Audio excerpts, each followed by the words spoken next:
mendampingi banyak mereka menggabungkan gitu ya, benar ya? Mendampingi banyak individu gifted, seringkali ini yang saya temui. Ada yang suka bicara angka, rumus, dan struktur. Ada yang suka merenung tentang makna hidup. Ada yang senang bikin karya visual. Ada yang sibuk menciptakan dunia imajiner lengkap dengan sejarah dan sistem moralnya. Itu karena gifted adalah spektrum. Gifted bukan satu jenis manusia. Para peneliti sebenarnya sudah lama mengamati bahwa orang-orang dengan kapasitas kognitif tinggi, pola perkembangannya tidak seragam. Mereka cenderung memiliki gaya berpikir tertentu, bukan kategori kaku. Halo, saya Nancy Dinar. Selama 10 tahun, saya bergelut dalam bidang pendidikan, konseling, dan advokasi bagi anak gifted dan keluarganya di Indonesia. Saya juga menulis buku Apakah Saya Juga Gifted? Bagi Anda yang ingin tahu lebih banyak tentang giftedness, Anda yang sedang mengalami masalah berat atau sedang bergulat dengan mental health issue untuk mencari tujuan hidup, mungkin bisa mendapatkan jawabannya di buku ini. Saya juga menulis novel Fall, Winter, and Spring.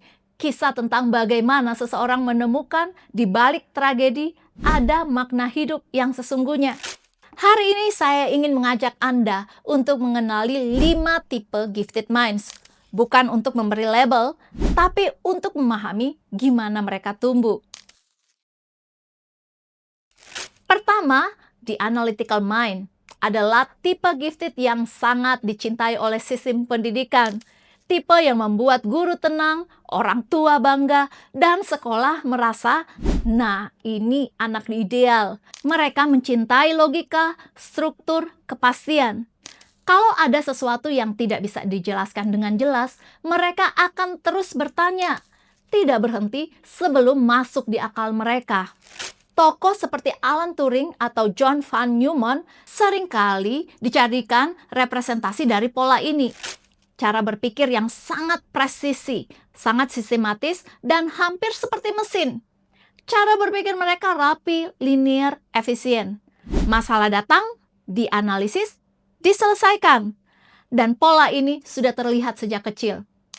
Misalnya, anak usia 6 tahun tiba-tiba bertanya, kalau hujan itu dari awan, kenapa awannya nggak habis-habis? Atau ketika guru bilang, kerjakan seperti ini saja ya, dia akan angkat tangan dan bertanya, kenapa harus seperti itu? Cara lain boleh nggak? Sebagian orang dewasa ini terlihat seperti membantah, padahal sebenarnya dia sedang mencari konsistensi. Ada juga anak yang kalau bermain Lego bukan sekedar menyusun, tapi membuat sistem. Ini bandara, ini jalur pesawat, ini aturan masuknya. Dan kalau ada yang memindahkan satu bagian tanpa izin, dia bisa sangat terganggu karena merasa sistemnya rusak. Di usia sekolah, mereka biasanya terlihat mudah diajar, cepat paham, jarang salah, jawabannya tepat. Sampai suatu hari, mereka mulai berhadapan dengan sesuatu yang tidak punya pola pasti, manusia. Dan di situ mereka mulai menemukan sesuatu yang cukup mengganggu. Bahwa tidak semua hal bisa diselesaikan dengan logika. Bahwa emosi tidak selalu konsisten dan relationship tidak mengikuti aturan yang jelas. Mereka mungkin mulai berpikir, kalau A terjadi, harusnya hasilnya B. Tapi kenapa ini jadinya C? Dan perlahan lingkungan mulai membingungkan. Karena mereka terlalu terbiasa dengan dunia yang bisa diprediksi. Sementara hidup tidak dibangun dari kepastian, tapi dari kompleksitas. Kedua, the integrative mind. Kalau analytical mind fokus mendalami satu sistem, tipe ini justru melakukan sesuatu yang berbeda. Mereka melihat banyak sistem sekaligus dan secara spontan membuat koneksi. Mereka adalah penghubung. Orang yang melihat bahwa ekonomi tidak bisa dipisahkan dari psikologi. Bahwa kebijakan publik tidak bisa dilepaskan dari budaya. Bahwa sebuah organisasi tidak akan berjalan kalau manusia di dalamnya tidak dipahami. Mereka tidak selalu paling detail, tapi mereka hampir selalu dapat melihat the big picture. Pola ini juga sudah tampak pada kanak-kanak. Misalnya, ada anak 8 tahun melihat teman dimarahi guru lalu berkata, mungkin dia nggak ngerjain PR karena di rumahnya lagi ada masalah. Atau anak yang setelah nonton berita sederhana tentang banjir bertanya, ini karena hujan saja atau karena orang buang sampah juga? Dia tidak melihat satu kejadian sebagai sebab, tapi langsung mencari hubungan. Ada juga anak yang ketika main game tidak hanya fokus menang, tapi mulai berpikir, kalau aturan mainnya diubah, hasilnya beda nggak ya? Bagi orang dewasa ini terlihat seperti anak yang terlalu banyak mikir. Padahal dia sedang membangun peta besar di kepalanya. Ketika dewasa, mereka sering menjadi entrepreneur, pemimpin institusi, atau pemikir kebijakan. Karena mampu melihat hubungan antara hal yang tidak terlihat oleh orang lain. Masalahnya, melihat the big picture itu sangat indah di dalam kepala. Segalanya terasa masuk akal, terhubung, logis, sampai mereka bertemu dunia nyata. Saat itu mereka mulai merasa frustasi bahwa manusia tidak selalu rasional. Bahkan sistem tidak selalu berjalan sesuai desain. Ada faktor-faktor kecil yang tidak penting justru sering merusak semuanya. Mereka mungkin berpikir, secara konsep ini sudah benar, tapi kok nggak jalan ya? Disinilah mereka belajar satu hal yang cukup menyakitkan. Bahwa memahami sistem tidak otomatis membuat sistem itu bekerja. Karena dalam dunia nyata bukan hanya logika yang bergerak, tapi juga emosi, kebiasaan, ego, dan hal-hal yang tidak selalu bisa dipetakan. Ketiga, the creative synthesizer. Tipe ini sering membuat orang dewasa bingung. Ketika ditanya, kamu lagi mikir apa? Jawabannya sering gak jelas. Bukan karena tidak ada isi, justru karena terlalu banyak. Hanya saja bukan dalam bentuk kata. Mereka berpikir dalam bentuk gambar, bentuk, rasa, dan eksperimen. Ide mereka muncul sebagai bayangan sebelum sempat diterjemahkan menjadi kalimat. Pada anak kecil, ini sering terlihat dari cara mereka bermain dan berkarya. Ada anak yang menggambar bukan sekedar rumah dan pohon, tapi menciptakan dunia lengkap dengan suasana dan cerita di baliknya. Ada yang membongkar pasang mainan karena ingin tahu apa yang terjadi jika satu bagian diubah. Ketika diminta menjelaskan, mereka mungkin diam. Tetapi begitu diberi alat seperti kertas, Lego, atau tablet, ide itu langsung muncul dalam bentuk nyata. Bagi orang dewasa, ini sering terlihat seperti anak yang tidak bisa menjelaskan. Padahal sebenarnya itu karena bahasa mereka tidak sama. Mereka tidak terlalu tertarik pada teori panjang, tapi sangat tertarik jika harus mewujudkan sesuatu. Dunia mereka adalah seni, desain, film, arsitektur, animasi. Tempat di mana ide tidak perlu dijelaskan panjang lebar, cukup ditunjukkan. Masalahnya, dunia pendidikan kita lebih menghargai yang bisa menjelaskan daripada yang bisa menciptakan. Yang fasih berbicara dianggap pintar, sementara yang berpikir lewat visual dan karya sering dianggap kurang akademis. Akhirnya, banyak dari mereka tumbuh dengan perasaan, saya nggak pintar. Saya cuman suka bikin sesuatu. Padahal yang mereka lakukan bukan sekedar membuat sesuatu, tetapi menerjemahkan ide kompleks ke dalam bentuk yang bisa dilihat dan dirasakan. Dan itu adalah tipe kecerdasan yang berbeda. Keempat, the empathic mind, yaitu tipe gifted yang kekuatannya bukan pada logika, tapi pada rasa. Mereka menangkap perubahan kecil dalam ekspresi wajah, nada suara, bahkan atmosfer dalam sebuah ruangan. Hal-hal yang bagi orang lain terasa biasa saja, bagi mereka sudah membawa ribuan informasi.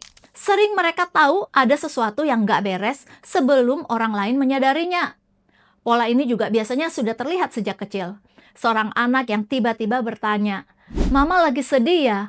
Padahal orang tuanya merasa tidak menunjukkan apa-apa.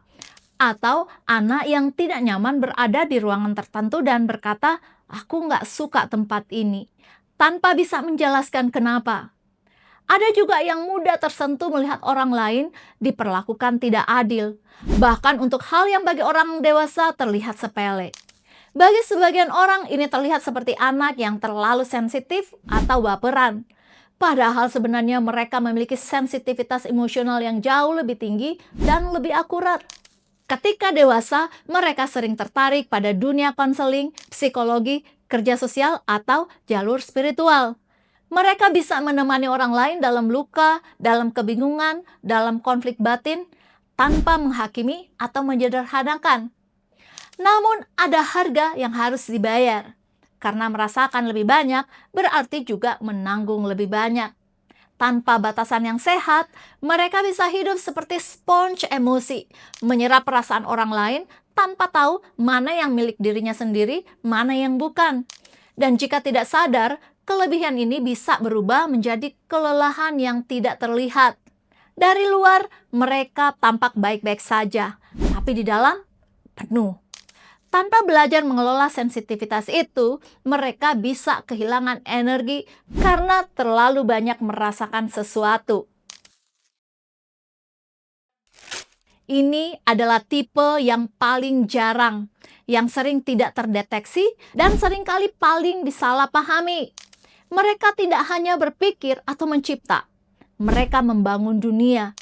Interest mereka bukan sekedar pada cerita, tapi pada mitologi, peradaban, moralitas, makna hidup, dan sistem nilai yang membentuk sebuah realitas.